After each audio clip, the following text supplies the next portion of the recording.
Alright, so now we're going to look at part 2 in this rhythm guitar lesson series. If you missed the first part, make sure you watch that. There's some tips in that might be of use. You can see all of these parts in their entirety over at www.activemelody.com. But let's take a look at part 2. Alright, so the next part in the rhythm that I played was something like this.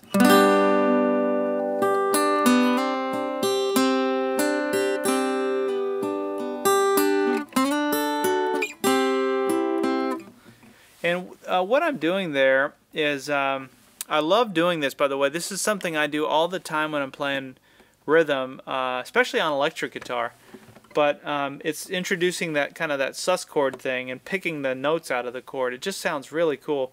And so anyway, the first thing that I did was I played a G chord. And the way that I'm playing that, a lot of you are probably used to playing a G down in first position. But I'm doing it by barring the first 2 strings on the 3rd fret with my pointer finger. Then I'm playing the 4th fret 3rd string with my with my middle finger. And then I'm playing the 5th fret 4th string with my ring finger.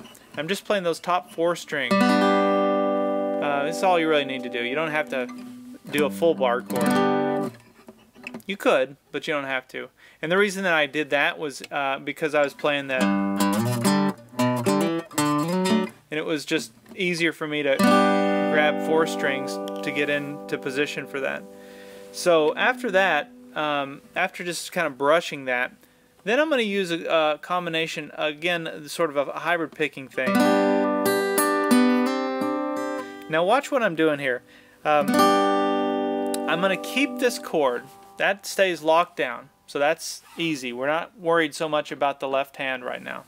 But with the right hand, I'm going to take my ring finger, play the 1st string. Then I'm going to take my middle finger, play the 2nd string. Then I'm going to take my pick and play the 3rd string. So it sounds like this. And if you're new to finger picking or hybrid picking, you may just want to practice that over and over again. Try to get some fluidity. You know, you don't have to do this fast because this wasn't picked apart very fast. But if you're new to this, that can trip you up trying to do, pick some notes with certain fingers and then use your pick on different notes. So anyway, just practice that piece. Now after that happens, watch what happens here. I take my pinky and I push it down on the 5th fret 3rd string.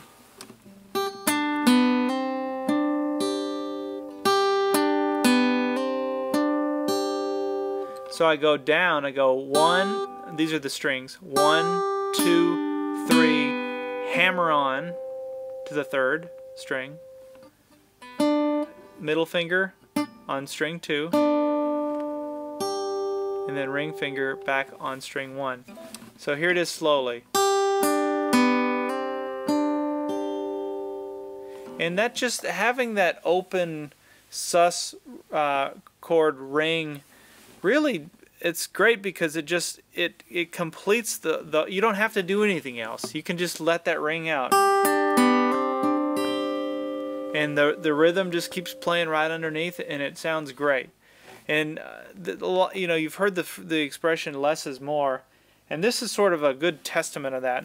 Anytime you're playing rhythm, especially when you're new, your brain is telling you need to be doing a lot of stuff. But when you listen to really good rhythm players, a lot of times what they're doing is letting something like that ring out. And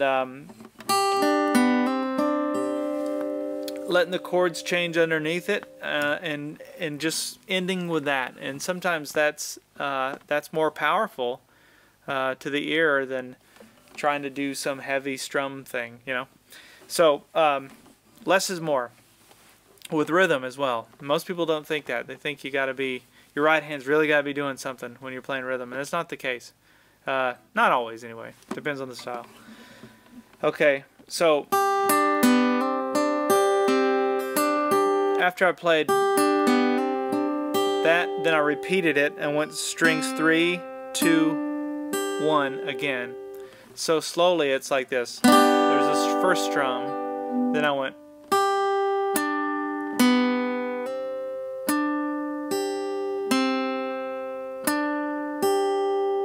Okay? And then after that, then I played. And what I'm doing there is I'm picking the third string and I'm plucking the first string. So it's really my ring finger and my pick at the same time. The middle finger is not playing anything, but those two strings let me do.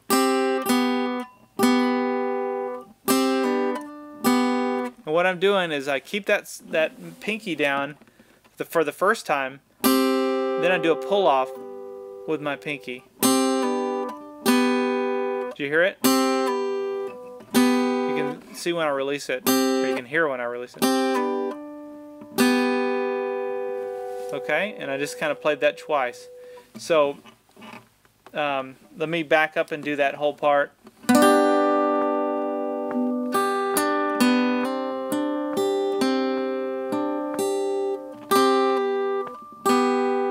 And by the way, I think I got that from James Taylor, who, if you haven't listened to his stuff, but he's got an awesome YouTube channel. Check him out. He does lessons too. Sometimes they're over my head, but but the camera work is just brilliant. And anyway, one of the most underrated guitar players in my opinion. I think he's just phenomenal. And I always love everything that he does. I think he's one of the best musicians on the planet. So anyway, I think I got that from James Taylor. That little sounds like something he would do. And after that, then I played. Sorry, my fingers are starting to hurt. And all that is a D chord and a C chord, but I'm playing them in a sort of a higher position on the neck. And I'm just playing the first three strings for both of those, so you don't have to worry about the bottom three. And I'm taking and I slide up from the 5th fret to the 7th fret, and I'm putting down my middle finger on the 3rd string, 7th fret. My ring finger is on the 2nd string, 7th fret. So, and then my pointer finger comes down on the 5th fret, 1st string, like that. So those are that's how you make a D chord like that. Now, that's probably how you've learned a D chord in first position, but you can do one like this as well. And the cool thing about this shape is you can just slide it down 2 frets. Now you're playing a C chord. So it's the same shape. And what I did was I picked it apart. So I started with the 3rd string, and then once I got everything in place here, I played strings 1, 2, 3. Then I came down, slid everything down, and played 1, 2, 3 again. Just like that. Okay. Alright, so let's try this whole rhythm part now.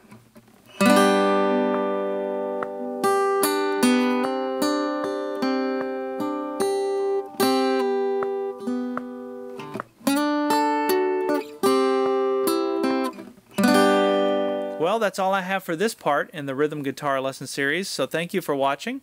If you haven't done so already, you can like me at Facebook, which is facebook.com/ActiveMelody, or you can follow me on Twitter, twitter.com/ActiveMelody. I've also got the Active Melody website, which is a great community for guitar enthusiasts. There's forums and there's lesson materials and all kinds of information that would be relevant to up-and-coming guitar players. So if you haven't joined that site, be sure to go over and at least check it out. So that's all I have for this lesson. We'll see you in the next one.